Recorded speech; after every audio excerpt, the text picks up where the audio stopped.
wawancara kepada aksi pemberdayaan di bidang seni budaya. Nah, jadi kita bakal wawancara Sanggar Tari nih. Sanggar Tari ini namanya Sanggar Tari Karina.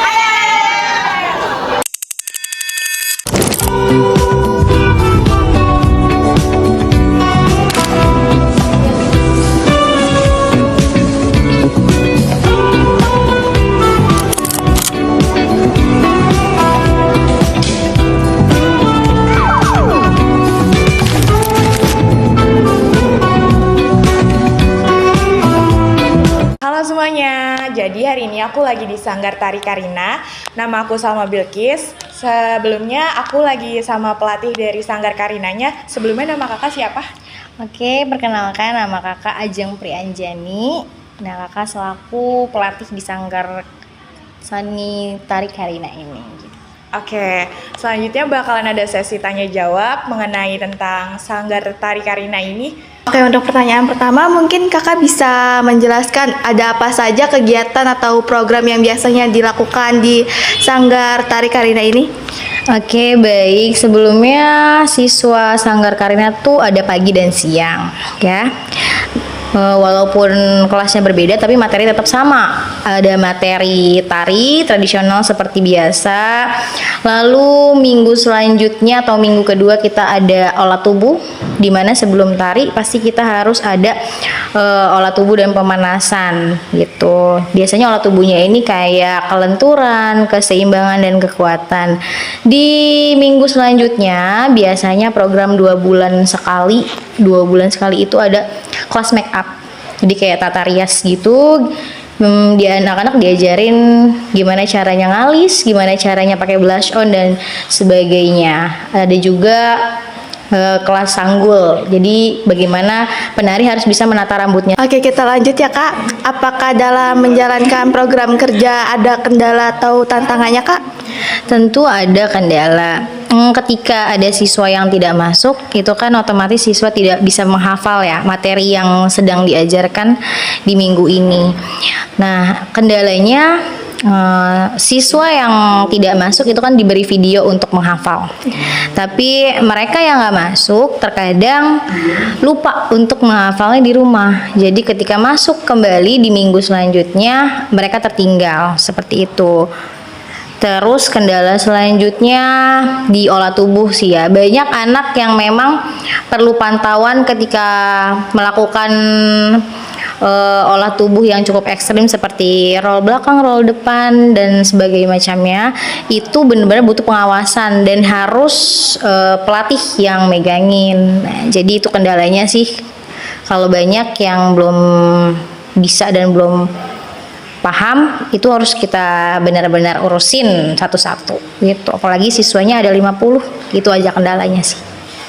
Nah, untuk pertanyaan selanjutnya, bagaimana cara Sanggar Tari Karina memperkenalkan pada orang-orang di era globalisasi atau era modern kayak sekarang ini sih kak? Sekarang tuh lagi zamannya TikTok ya. Banyak sekali sanggar-sanggar yang upload di media sosial tentang kegiatan sanggarnya. Nah, kita juga melakukan hal tersebut. Jadi setiap ada kegiatan, kita membuat satu konten TikTok. Nah, itu tujuannya untuk memperkenalkan bahwa Sanggar Karina itu ada. Nah, dan Sanggar Karina itu berkembang seperti itu. Jadi kita memanfaatkan media sosial TikTok dan Instagram. Soon akan ada YouTube sih. Sebetulnya sudah ada YouTube, cuman sudah tidak berjalan. Mungkin akan dikembangkan lagi seperti itu.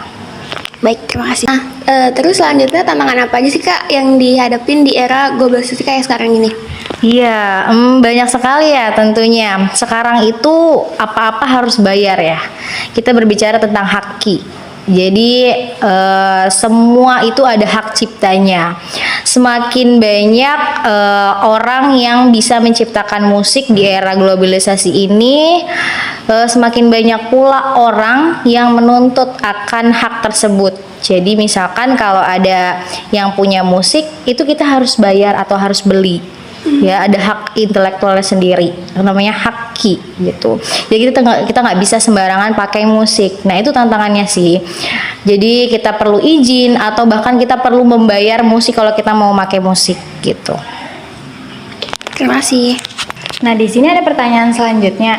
jika ada lomba atau kegiatan buat persiapan yang lomba itu tuh butuh apa aja sih Kak? Jadi pertama kita nyiapin tema ya sesuai dengan kebutuhan. Misalkan biasanya kita ngambil suatu daerah yang belum pernah diangkat tarinya. Waktu itu pernah mengangkat tentang Teluk Naga atau daerah Teluk Naga. Nah itu yang harus dipersiapkan adalah kostum Tionghoanya karena berkaitan dengan masyarakat Tionghoa yang ada di Teluk Naga. Terus kita harus menyiapkan kepala naganya sebagai simbol bahwa Teluk Naga itu merupakan kapal naga gitu ya istilahnya lah. Terus yang harus dipersiapkan lagi properti kipas yang menyerupai sayap naga, terus beberapa aksesoris lainnya yang menggambarkan masyarakat Tionghoa gitu, seperti itu. Dan butuh waktunya kalau pada saat itu ya sekitar sebulan atau 2 bulanan sih. Kayaknya singkat sih, nggak nyampe sebulan ya. Kak juga agak lupa prosesnya. Kalau lomba-lomba dadakan misalkan IOD itu pernah IOD tingkat nasional atau provinsi itu cuma membutuhkan waktu 4 hari untuk koreografinya. 4 hari dan ada sekitar 5 kelompok gitu. Kadang kita ada yang dadakan, kadang memang ada yang direncanakan seperti itu. 2012 itu udah berbentuk badan hukum ya, pengenalan dan udah berbentuk badan hukum. Nah sampai sekarang gitu, alhamdulillah masih bertahan lah ya. Kalau sejarahnya dulu boleh dikatakan rumah yang itu tuh yang S11 nomor 18 ya, sanggarnya itu di situ. Nah berkembang ke sini itu, makanya mapnya pasti menunjukkan ke S11 nomor 18 ya. Nah itu kan emang dulu dipakai sanggarnya di situ di rumah. Alhamdulillah kalau ada rezeki kebeli tanah ini, inilah dijadikan sanggarnya gitu. Selesai ujian sekolah umum, nah kita ujian tari di sini. Nah ujiannya tari di sini setiap siswa itu contoh dalam 1 tahun mendapatkan materi 4 atau 5 tarian.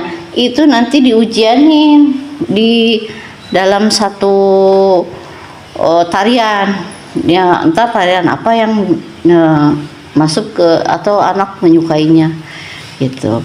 Nah ujiannya yaitu yang kan dasarnya kita anak diajarin make up. Nah nanti pas ujian itu dipakai. Nanti make upnya itu kita menyarankan hasil kualitas anak gitu. Ujiannya kan biasanya kalau di Mall Ciputra ya, Ciputra gitu. Jadi kita ditonton oleh orang banyak gitu. Jadi merintis di Sanggar Karina, anak orang tuanya percaya dititip ke sini. Alhamdulillah banyak juga yang sudah berkembang. Di bola Sanggar Karina juga sudah ada yang ngambil jurusan tari, yang ngambil di UPI Bandung, juga ada yang di mana tuh Lampung. Nah salah satu Lampung tadi Kajeng ya ngajarkan di sini. Nah itu lagi kecilnya di sini. Kajeng itu SMA dia kuliah keluar masuk lagi ke sini. Juga ada juga yang sudah PNS juga di bulan sini. Tapi dari jurusan tari ya tuh, jadi kualitas anak itu diolah dari kecil sampai berhasil sampai menjadi mendapatkan ilmu yang banyak lah intinya gitu ya.